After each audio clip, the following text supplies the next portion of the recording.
বরং এই পরিস্থিতিগুলোর সংখ্যা যদি আরো বৃদ্ধি পায়, ব্যক্তিটা যদি আরো বেশি বাড়ে, তাহলে কিন্তু সমিতিগুলো আরো বেশি শক্তিশালী এবং কার্যকর।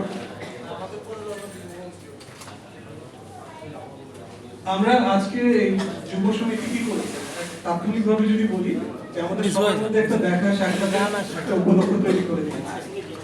এই উপলক্ষের মাধ্যমে আমরা কি করছি, সম্পর্কের চর্চা করছি। এই সম্পর্কের চর্চা যদি আমরা রীতিমতো না করতে পারি, তাহলে আমাদের সম্পর্ক কিন্তু দুর্বল হবে। শরীর চর্চা না করলে যেমন আমাদের শরীর দুর্বল হয়, সম্পর্কের চর্চা না থাকলে কিন্তু সম্পর্কের শক্তি কমে যায়। তো এটা একটা উপলক্ষ তৈরি করে দিয়েছে, সেজন্য যুব সমিতিকে ধন্যবাদ।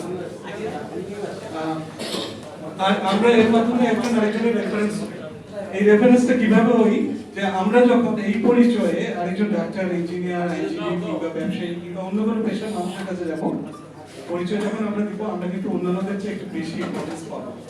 এবং আমাদের মধ্যে যে আত্মতৃপ্তিটা থাকবে বা কনফিডেন্সটা থাকবে যে আমার এই ভাই বোনেরা আমাকে চিকিৎসাটা ঠিক মতো করে দিয়েছে, যেহেতু আমার কুমিল্লার মানুষ।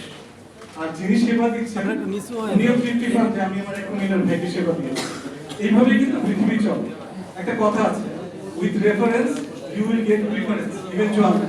মানে আপনার যদি পরিচিত থাকে, পূর্ব পরিচিত, আপনি বেশি সুবিধা পাবেন আল্লাহর কাছে। কারণ জানেন আপনারা যে নবীর সবাই ছাড়া কিন্তু পার হওয়া যাবে না, তাহলে সেখানেও কিন্তু রেফারেন্স লাগবে। তো আমরা একজন আরেকজনের রেফারেন্স হবো। এই কথা সত্য না যে কুমিল্লার মানুষ একজন আরেকজনকে হেল্প করে না, আমরা কিন্তু করি, আমরা জানি। আমরা আরো বেশি করব, তাহলে পরে এই কথাটা থাকবে।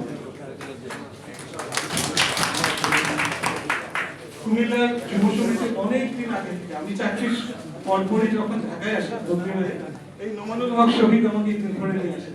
উনি খুঁজে খুঁজে কুমিল্লা লোক বের করেছেন, পূর্ব পরিচিত ছিলেন। এবং সেই থেকে সাত্তার রেজা, নোমানুল হক শহীদ, তারপরে আমাদের জামিল আক্তার ভাই এবং অন্যান্য যারা ছিলেন, ওনারা দেখতাম যে এত সময়, এত শ্রম ওনারা দিয়েছেন, এবং কায়িক, শারীরিক, আপনি যত রকমের বলেন সব ধরনের ওনারা ইয়ে দিয়ে এই সমিতিটাকে তৈরি এই পর্যন্ত টিকিয়ে রেখেছেন এবং পর্যায়ে নিয়ে আসছেন। আর যে কোনো সমিতি, যেগুলো ভলেন্টারি, যেটা জোর করে আনা হয় না, যেটা স্যালারি না, বেতন দেওয়া হয় না, যেটা শুধুমাত্র সম্মানের জন্য কিংবা আমার নিজের অন্তরের টানে আমরা করি, এই সমিতিগুলোর কিন্তু প্রাণ হচ্ছে শ্রম। আপনি স্বেচ্ছাশ্রম দিবেন, তাতে করে এই সমিতি এগিয়ে যাবে, জোরালো হবে, মানুষের কল্যাণে বেশি অবদান রাখতে পারবে। কিছু কথা উঠেছে, যেমন কোটা নিয়ে শুরু হয়েছিল এই আন্দোলন, কোটা এখন নাই, তখন শ্রেণী তিনটে শ্রেণীতে নাই। বিশ্ববিদ্যালয় পেয়েছি আমরা, মেডিকেল কলেজ তাও আমাদের এসেছে।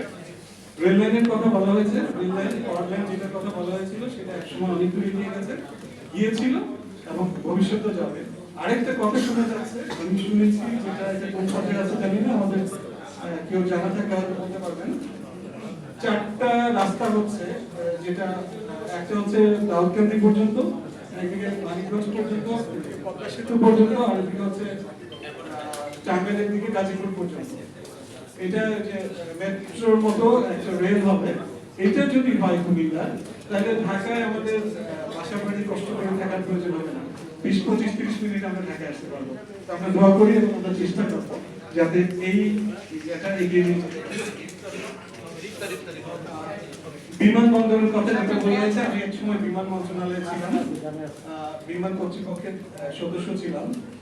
কুমিল্লার যে বিমানবন্দরটা আছে, এটা কিন্তু আসলে ইকোনমিক্যালি, অর্থনৈতিকভাবে ভায়াবল হবে। তো আমি যেটা বলতে চাইছি যে আমরা নিশ্চয়ই আমাদের দায়িত্ব নিয়ে এগিয়ে যাবো। আপনারা সবাই আরো বেশি করে আমাদেরকে সময় দিবেন। আজকের এই আলোচনা হচ্ছে আমাদের তোদের দোয়া করা তো বেশি জরুরি, সেজন্য আজকে আর কিছু বলবো না। আবারও কোনো অনুষ্ঠানে যদি আয়োজন করা হয়, তাহলে দীর্ঘ সময় দিয়ে কথা বলবো। ধন্যবাদ।